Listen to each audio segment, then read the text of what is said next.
On a appris que c'est un triangle amoureux qui est à l'origine de l'affaire. On va retrouver Marie-Christine Bergeron. Marie-Christine, celui qu'on recherchait, le conducteur de la voiture, s'est finalement livré cet après-midi aux policiers. Oui, Pierre-Michel Boutin, 23 ans, s'est finalement livré aux policiers au poste de la Sûreté du Québec à Sherbrooke. En toute fin d'après-midi, il est accompagné de son avocat. Donc, c'est lui qui serait à l'origine de ce triangle amoureux. Il aurait volontairement fauché Martin Duval dans la nuit de dimanche à lundi.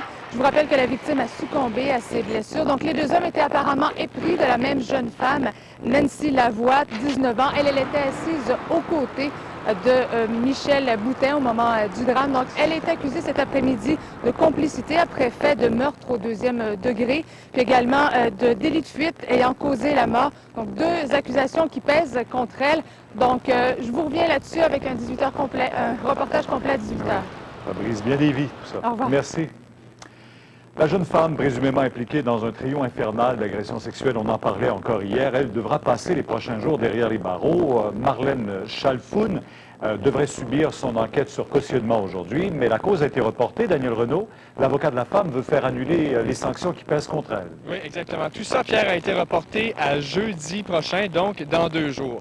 Marlène Chalfoun, 35 ans, qui est une agente de probation des services correctionnels québécois qui travaille à la Cour municipale à Montréal, fait face à 2 chefs d'accusation. Le premier, d'avoir, entre juin et septembre dernier, comploté pour qu'une femme dont elle voulait se venger soit agressée sexuellement, fort probablement par celui qu'on appelle le violeur au veston-cravate, Angelo Colalilo.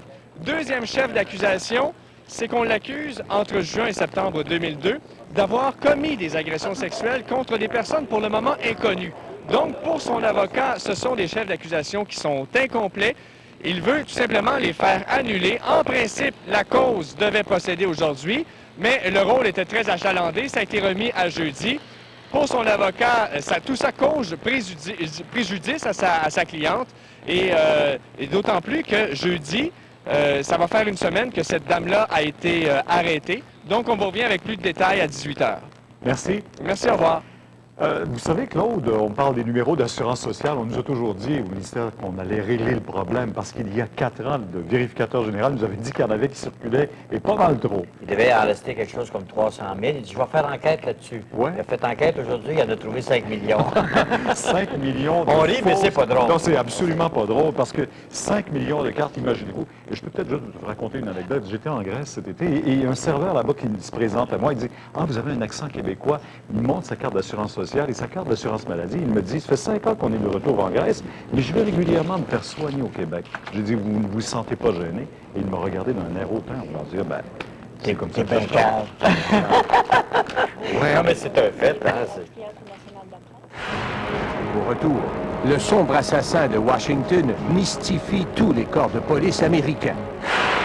Et plus tard, vous croyez votre voiture trop vieille pour qu'on la vole. Erreur. Plus elles sont vieilles, plus elles s'envolent.